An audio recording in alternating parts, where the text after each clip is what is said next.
आज आपण जाणून घेणार आहोत एक खास माहिती, ती म्हणजे इन्कम टॅक्स रिटर्नची। ITR भरण्याची डेडलाईन 16 सप्टेंबर 2025 ला संपली आहे। पण जर तुम्ही ही चुकवली असेल तर काळजी करू नका, अजूनही तुमच्याकडे संधी आहे। आज आपण याच विषयावर बोलणार आहोत, बिलेटेड ITR बद्दल। म्हणजेच उशिराने रिटर्न कसं भरायचा, लेट फी कशी लागेल, यात काय काय काळजी घ्यायची याची ही सविस्तर माहिती। नमस्कार, मी मोहित सोमण, प्रहार न्यूज लाईन मध्ये आपले हार्दिक स्वागत करतो।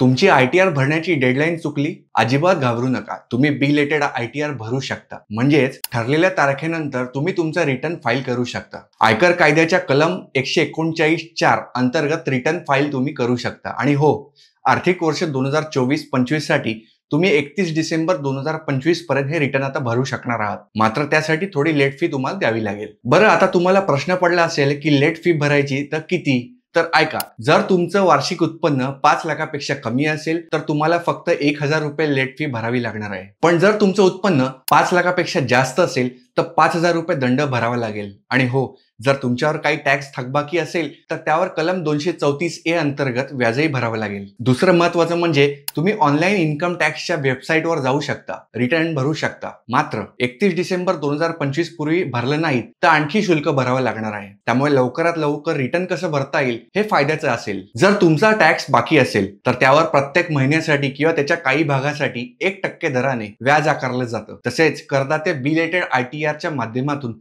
रिफंड देखील मागू शकतात। मात्र ते एकदा निवडलेले कर पद्धती आर्थिक वर्षात बदलता येत नाही। काही कपात आणि सवलती, उदाहरणार्थ 10A, 10B, 81A, 81B, 81C, 81D आणि 81E बिलेटेड ITR मध्ये उपलब्ध नसतात। बिलेटेड ITR मध्ये करदाते व्यवसाय आणि भांडवली नफ्याचा आणि तोट्याचा पुढील वर्षासाठी कॅरी फॉरवर्ड करू शकत नाहीत। मात्र घराच्या मालमत्तेचा तोटा बिलेटेड ITR मध्येही कॅरी फॉरवर्ड करता येतो। जर तुम्ही 31 डिसेंबर 2025 पर्यंत लेट फी सह इन्कम टॅक्स रिटर्न केला नसेल तर इन्कम टॅक्स विभागाकडून तुम्हाला नोटीस देखील येऊ शकते। अशा परिस्थितीत तुम्हाला दंड आणि व्याजासकट संपूर्ण बाकी रक्कम भरावी लागणार आहे। आयकर विभाग तुमच्यावर दंडही लावू शकतो। चला, आता आपण जाणून घेऊया बिलेटेड ITR कसं भरायचं, तेही अगदी सोप्या पद्धतीने। इन्कम टॅक्सच्या अधिकृत वेबसाईट www.incometax.government.in वर जा आणि तुमच्या पॅन कार्ड आणि क्रमांक आणि युजर ID टाकून पासवर्ड तयार करा आणि लॉग इन करा। त्यानंतर ई फाईल सेक्शन मध्ये जा आणि इन्कम टॅक्स रिटर्न हा पर्याय निवडा। उदाहरणार्थ सांगायचं झालं